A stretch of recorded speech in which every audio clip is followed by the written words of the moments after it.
ಕಾರ್ಮಿಕ ಇಲಾಖೆ ಸಂಘಟನೆಗಳು ಮತ್ತು ಕೈಗಾರಿಕಾ ಉನ್ನತ ಅಧಿಕಾರಿಗಳ ಜೊತೆ ಇಂದು ಕಾರ್ಮಿಕ ಸಚಿವರಾದಂತಹ ಸಂತೋಷ್ ಲಾಡ್ ಅವರು ಸಭೆ ನಡೆಸಿರುವಂಥದ್ದು, ಮಹತ್ವದ ಸಭೆ, ಒಂದಷ್ಟು ತೀರ್ಮಾನ ಕೂಡ ಕೈಗೊಂಡಿರುವಂಥದ್ದು.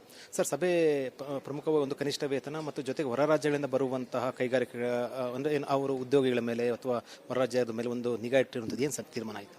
ಒಂದು ಮೊನ್ನೆ ಹುಬ್ಳಿ ಆಗಿರ್ತಕ್ಕಂಥ ಇನ್ಸಿಡೆಂಟ್ಲಿಂದ ನಾವು ನಮ್ಮ ಕಾಂಟ್ರಾಕ್ಟ್ ಲೈಸೆನ್ಸ್ ಏನು ಇಶ್ಯೂ ಮಾಡ್ತಾ ಇದ್ದೀವಿ ಎಲ್ಲರಿಗೆ ಒಂದು ಸ್ವಲ್ಪ ಮುಂಜಾಗ್ರತೆ ಇರಲಿ. ಎಲ್ಲೆಲ್ಲಿ ಕಾಂಟ್ರಾಕ್ಟ್ ಲೈಸೆನ್ಸ್ ಇಶ್ಯೂ ಮಾಡ್ತಾ ಇದ್ದೀವಿ ಅವರು ಯಾರು ಇರ್ತಾರೆ ಯಾರಿಲ್ಲ, ಬೈ ಚಾನ್ಸ್ ಹೊರಗ್ನವ್ರು ಇದ್ದರೆ if they are coming from outside state ಅದ್ರ ಬಗ್ಗೆ ಜಾಸ್ತಿ ಮಾಹಿತಿ ಇರಲಿ ಅನ್ನೋದಕ್ಕೂ ಒಂದು ಸ್ವಲ್ಪ ಮುಂಜಾಗ್ರತೆ ಥರ ನಾವು ಮಾತನಾಡಿರ್ತಕ್ಕಂಥ ಒಂದು. ಇಷ್ಟೆಲ್ಲ ಮಾಡಿದ್ರು ಕೂಡ ಅನ್ಆರ್ಗನೈಸ್ ಸೆಕ್ಟರ್ನಲ್ಲಿ ನಮಗೆ ತುಂಬ ಕಷ್ಟ ಇದೆ ಕಂಡಿಡಿಯೋದು. ಈಗ ಅಗ್ರಿಕಲ್ಚರ್ ಸೆಕ್ಟರ್ನಾಗ ಬರ್ತಾರೆ, ಕನ್ಸ್ಟ್ರಕ್ಷನ್ ಸೆಕ್ಟರ್ನಾಗ ಬರ್ತಾರೆ, ಮೈನಿಂಗ್ ಸೆಕ್ಟರ್ನಾಗ ಬರ್ತಾರೆ, ರೋಡ್ ವರ್ಕ್ನಲ್ಲಿ ಬರ್ತಾರೆ. ಈ ಅನ್ಆರ್ಗನೈಸ್ ಸೆಕ್ಟರ್ನಾಗ ಬರ್ತಕ್ಕಂಥವ್ರಿಗೆ ನಮಗೆ ಕಂಡಿಡಿಯೋದು ತುಂಬ ಕಷ್ಟ ಆಗುತ್ತೆ. ಆದರೂ ಕೂಡ ನಮ್ಮ ಲೇಬರ್ ಆಫೀಸರ್ಸ್ಗೆ ಇವತ್ತು ಕರೆಸಿ ಇವರೆಲ್ಲ ಕಾಂಟ್ರಾಕ್ಟ್ ಲೈಸೆನ್ಸ್ ಎಲ್ಲ ಇಶ್ಯೂ ಮಾಡ್ತಾ ಇದ್ದೀವಿ, ಸ್ವಲ್ಪ ಮುಂಜಾಗ್ರತೆ ವಹಿಸಿ ಅನ್ನತಕ್ಕಂಥದ್ದನ್ನ ಒಂದು ಇವತ್ತು ಮೀಟಿಂಗು. ಅದರ ಜೊತೆಗೆ ಮೊನ್ನೆ ತಾನೇ ನಾವು ಮಿನಿಮಮ್ ವೇಜ್ನ ಏನು ಪ್ರಿಲಿಮಿನರಿ ನೋಟಿಫಿಕೇಶನ್ ಜಾರಿ ಮಾಡಿದ್ದೀವಿ. ಇದ್ರ ಜೊತೆಗೆ ಏನೇನು ಅಬ್ಜೆಕ್ಷನ್ಸ್ ಇದ್ರೆ ಅದ್ರ ಬಗ್ಗೆನೂ ಚರ್ಚೆ ಆಗಬೇಕು. ಆಮೇಲೆ ಸಮರ್ಪಕವಾಗಿ ನಮ್ಮ ಇಲಾಖೆ ಹಾಗೂ ನಮ್ಮ ಇಂಡಸ್ಟ್ರಿ ಇಲಾಖೆಗೆ ಎಲ್ಲೆಲ್ಲಿ ಲೋಪದೋಷಗಳಿದ್ರೆ, ಏನೇನೋ ಡಿಫ್ರೆನ್ಸ್ ಇದ್ರೆ, ನಮ್ಮಲಿಂದ ಅವ್ರ ಬಿಸ್ನೆಸ್ಗೆ ಏನೇನು ಇಂಟ್ರೆನ್ಸ್ ಆಗ್ತಿದ್ದಾರೆ, ಅಡೆತಡೆ ಇದ್ದರೆ ಅಥವಾ ನಮ್ಮಲಿಂದ ಬೇಕಂತ ಏನೇನು ಹರಾಸ್ಮೆಂಟ್ ಇದ್ದರೆ ಅದ್ರ ಬಗ್ಗೆ ಕೂಲಂಕುಷವಾಗಿ ಪಬ್ಲಿಕ್ನಾಗಿ ಚರ್ಚೆ ಮಾಡ್ಲಿಕ್ಕೆ ಅವ್ರಿಗೆಲ್ಲ ಕರೆಸಿದ್ವಿ. ಓವರ್ ಆಲ್ ಚೆನ್ನಾಗಿದೆ ಮೀಟಿಂಗ್. ಅವರು ಭಾಳ ಪಾಸಿಟಿವ್ ಆಗಿ ಕೆಲವು ಇನ್ಪುಟ್ಸ್ಗಳನ್ನ ಕೊಟ್ಟಿದ್ದಾರೆ. ನಾವು ಹೇಳಿರ್ತಕ್ಕಂಥದ್ದು ಕೂಡ ಅವರು ಸಮರ್ಪಕವಾಗಿ ಕೆಲವು ಅರ್ಥ ಮಾಡ್ಕೊಂಡಿದ್ದಾರೆ. It was over all good meeting ಅಂತ ಹೇಳಲಿಕ್ಕೆ ಇಚ್ಛೆ ಬಯಸ್ತೀನಿ. ಹೊರರಾಜ್ಯದಿಂದ ಮೊನ್ನೆ ಹುಬ್ಳಿ ಆದ ಇನ್ಸಿಡೆಂಟ್ನಲ್ಲಿ ನೀವು ಒಂದು ಒಳ್ಳೆ ಸ್ಟೆಪ್ ಇಟ್ಟಿದ್ರು, ಹೊರರಾಜ್ಯದ ಕಾರ್ಮಿಕರು ಅಥವಾ ಹೊರರಾಜ್ಯದ ಉದ್ಯೋಗ ಯಾರು ಬರ್ತಾರೆ ಅವ್ರ ಮೇಲೆ ನಿಗಾ ಅಂತ.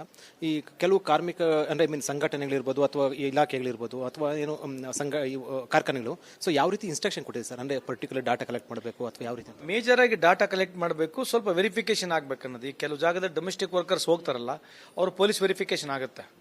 ಸೊ ಅಟ್ಲೀಸ್ಟ್ ನಾವು ಪೊಲೀಸ್ ಇನ್ಫಾರ್ಮೇಶನ್ ಅನ್ನು ಕೊಡಬೇಕು ಅನ್ನತಕ್ಕಂಥದ್ದು ಒಂದು ಪ್ರಯತ್ನ ಮಾಡ್ತಾ ಇದ್ದೀವಿ. It is going to be tedious, it's not easy. ಯಾಕಂದ್ರೆ ಒಂದ್ಸಲಿ ಕನ್ಸ್ಟ್ರಕ್ಷನ್ ಲೈಸೆನ್ಸ್ ತೊಗೊಂಡಾದ್ಮೇಲೆ ನಿಮ್ಮ ಹತ್ರ 200 ಜನ ಇರ್ತಾರೆ, ಕೆಲವರು 30 ಬಿಟ್ಟು ಹೋಗ್ತಾರೆ, 30 ಬರ್ತಾರೆ.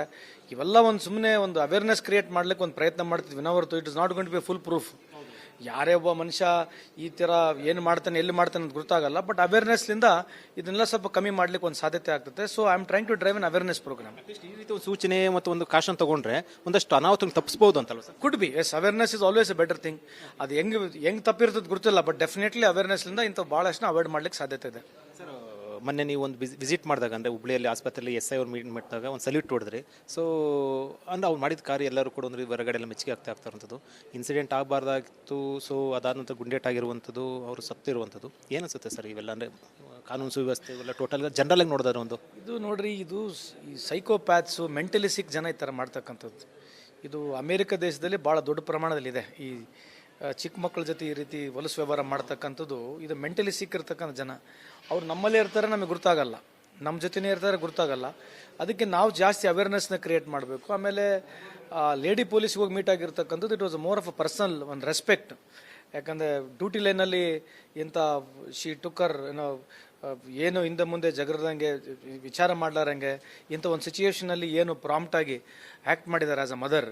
she is also definitely, she has got a mother also, and she has looked into the other aspect. So across the line duty line ಗೆ ಈ ಥರ ಮಾಡಿರ್ತಕ್ಕಂಥವ್ರಿಗೆ I just wanted to salute her. Once again ನಿಮ್ಮ ಮುಖಾಂತರನೂ ಅವ್ರಿಗೆ salute ಮಾಡ್ತೀನಿ ನಾನು. ಕಠಿಣ ಕಾನೂನು ಕ್ರಮ ಏನು ಬರಬೇಕಂತ ಅನ್ಸುತ್ತೆ ಸರ್? ಈಗ ಆಲ್ರೆಡಿ ಕ್ರಮ ಇರುವಂಥದ್ದು ಕಾನೂನುಗಳೆಲ್ಲ ಇಲ್ಲ, ಇದೇ ಇದು ಕಾನೂನು ಮೊದಲಿಂದ ಇದೆ ರೀ. ಸೊ ಇದು ಏನು ಕಠಿಣ ಕ್ರಮ ಅಲ್ಲ, ಇದು ಅವೇರ್ನೆಸ್ ಆಗಲೇಬೇಕು ನಾವು ಹೊರತು ಇಂಥವ್ರು ಎಲ್ಲೋ ಜಾಗದಲ್ಲಿ ಉಟ್ಕೊಂತಾರೆ, ಯಾವಾಗ ಉಟ್ಕೊಂತಾರೆ ಯಾವಾಗೆಲ್ಲ ಗೊತ್ತಾಗಲ್ಲ. ಇದು ಸಿನ್ಸಿಯರ್ ಆಗಿ ನಾವು ನಮ್ಮ ಮಕ್ಕಳು ನಮಗಿರ್ತಕ್ಕಂಥ 10ವರೆಗೆ ಮಗಳನ್ನ ಕರ್ಕೊಂಡು ಹೋಗಿದ್ದಾನೆ ರೀ, 10ವರೆ ಬೆಳಗ್ಗೆನೇ ಕರ್ಕೊಂಡು ಹೋಗಿದ್ದಾನೆ, ಏನು ಮಾಡೋಕ್ಕಾಗ್ತದೆ?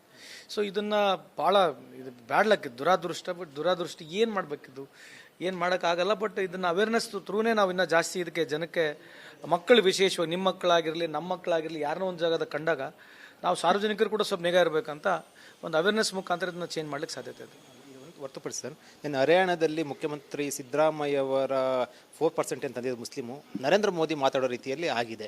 ಏನು ಇದು ಪಕ್ಷಕ್ಕೆ ಮುಜುಗರ ಆಗುತ್ತಾ ಅಥವಾ ಒಂದು ಟೀಕೆ ಆಯಿತಾ? ನರೇಂದ್ರ ಮೋದಿ ಅವರು ಅಲ್ಲಿ ಮಾತಾಡಿರುವಂಥದ್ದು ಹರಿಯಾಣ ಕ್ಷೇತ್ರ, ಅಂದರೆ ಇಲ್ಲಿ 4% ಮುಸ್ಲಿಂ ಸಂಬಂಧಪಟ್ಟಂತೆ ಮೀಸಲಾತಿ ತಂದಿದ್ದಾರೆ, ಅದು ಧರ್ಮದ ಮೇಲೆ ತಂದಿದ್ದಾರೆ ಅಂತ ನಿನ್ನೆ ಸಾರ್ವಜನಿಕ ಸಭೆಯಲ್ಲಿ ನರೇಂದ್ರ ಮೋದಿ ಅವರು ಬಹಿರಂಗ ಟೀಕೆ ವ್ಯಕ್ತಪಡಿಸಿರುವಂಥದ್ದು. ನೋಡಿ ಸರ್, ನರೇಂದ್ರ ಮೋದಿ ಸಾಹೇಬರು ಏನನ್ನು ಹೇಳಿ, ಈಗ ನಾವು ರಿಸರ್ವೇಷನ್ಗಳು ಎಲ್ಲ ಸಮಯ ಮತ್ತು SC ರಿಸರ್ವೇಷನ್ ಅದ್ರ ಮೇಲೆ ತಂದಿರೋದು, ಎಷ್ಟೇ ರಿಸರ್ವೇಷನ್ ಅದ್ರ ಮೇಲೆ ತಂದಿರೋದು,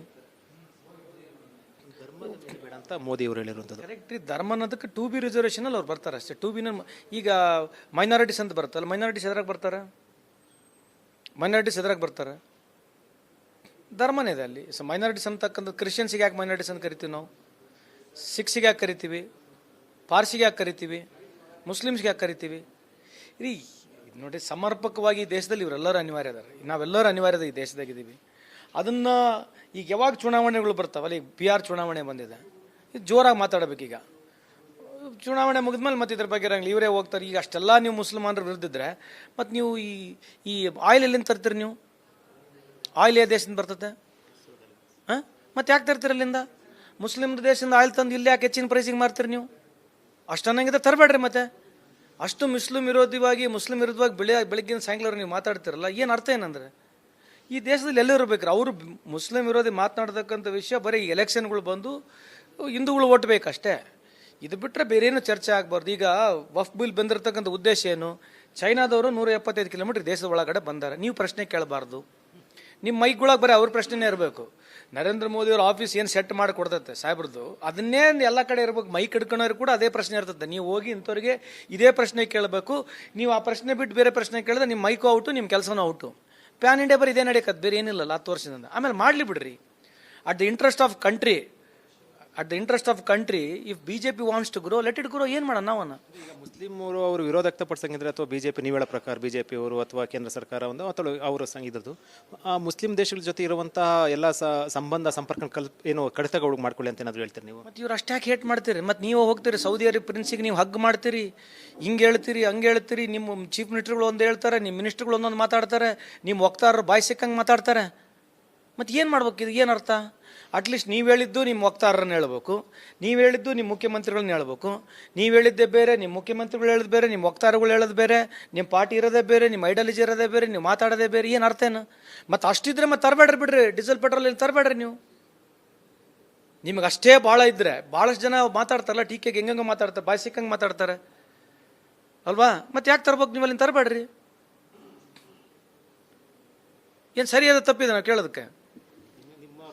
ಇವಾಗ ಅವರು ಉತ್ತರ ಕೊಡ್ಬೇಕು, BJP ಉತ್ತರ ಕೊಡ್ಬೇಕು. ಕೇಳ್ರಿ. ಮತ್ತೆ ಇಷ್ಟೆಲ್ಲ ಮಾತಾಡಂಗಿದ್ರೆ ಅಲ್ಲಿಂದ ಯಾಕೆ ತರಬಾರ್ದು ಬಿಡ್ರಿ ಸರ್ ಅನ್ಬೇಕು. ಮುಸ್ಲಿಂ ವಿರೋಧಿ ಅಂದ್ರೆ ಮುಸ್ಲಿಂ ದೇಶಗಳಿಂದ ಇನ್ನೂ ಕೂಡ ಯಾವುದು ಕೂಡ ವ್ಯವಹಾರ ಸಂಬಂಧ. ನಾನು ಕೇಳ್ತಕ್ಕಂಥ ಪ್ರಶ್ನೆ ಅದು. ತರಬೇಕ ಬೇಡ, ಅವ್ರನ್ನ ಕೇಳ್ರಿ. ನೀವೀಗ ಇಲ್ಲಿಂದ ಗೋ ಹತ್ಯೆಗಳು ಮಾಡಿ ಇಲ್ಲಿಂದ ಬೀಫ್ ಅಲ್ಲಿಗೆ ಕಳಿಸ್ತೀರಿ. ನೀವು ಯಾರಿಗೆ ಕಳಿಸ್ತೀರಿ? ಮುಸ್ಲಿಂ ದೇಶಕ್ಕೆ ನೀವೇ ಕಳಿಸ್ತೀರಿ. ಯಾರು ಮತ್ತೆ ಭಾರತ ದೇಶ ಕಳಿಸಲ್ಲ? ಯಾರು ಕಳಿಸ್ತಾರೆ? ಈ ಬೀಫ್ ಎಕ್ಸ್ಪೋರ್ಟ್ ಎಲ್ಲಿಂದ ಆಗ್ತದೆ ಈ ದೇಶಕ್ಕೆ? ಕಟ್ ಮಾಡೋದು ಯಾರು ಬೀಫು? ಎಲ್ಲ ಮುಸಲ್ಮಾನರ ಹೆಸರು ಇಟ್ಕೊಂಡು ಹಿಂದೂಗಳು ಓನರ್ಗಳು ಇದ್ದಾರೆ. ಇದ್ರ ಬಗ್ಗೆ ಚರ್ಚೆ ಆಗೋದು ಬೇಡ. ಇದು ಯಾವ್ದು? ಇದಕ್ಕಿಂತ ದೊಡ್ಡ ಇಶ್ಯೂ ಯಾವ್ದನ್ನ ಇರ್ಬೋದಾ? RSS ಇದ್ದಾರೆ ಅಂತ ಒಂದು ಚರ್ಚೆ ಆಯ್ತು. ಯಾರಿದಾರೆ? ನೀವು ಹಿಂದೂ ಅಂದಮೇಲೆ ಆಯ್ತಲ್ರಿ, ಹಿಂದೂ ಅಂದಮೇಲೆ ಆಯ್ತಲ್ಲ, ಅದ್ರ ಬಗ್ಗೆ ಚರ್ಚೆ ಆಗಿ. ಇದು ಲಾರ್ಜರ್ ಇಶ್ಯೂ ಇರ್ತಕ್ಕಂಥದ್ದು ಗ್ರೋತು.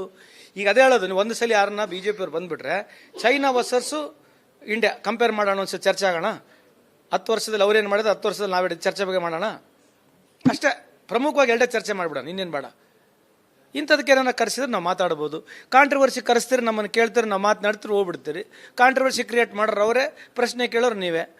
ಅವ್ರ ಕಾಂಟ್ರವರ್ಸಿ ನಾವು ಮಾತಾಡೋದು ಬಿಟ್ಟರೆ ಬೇರೆ ದೇಶದ ಯಾವ್ದು ವ್ಯವಸ್ಥೆಗೆ ನಾವು ಮಾತಾಡೋಕೆ ರೆಡಿ ಇಲ್ಲ.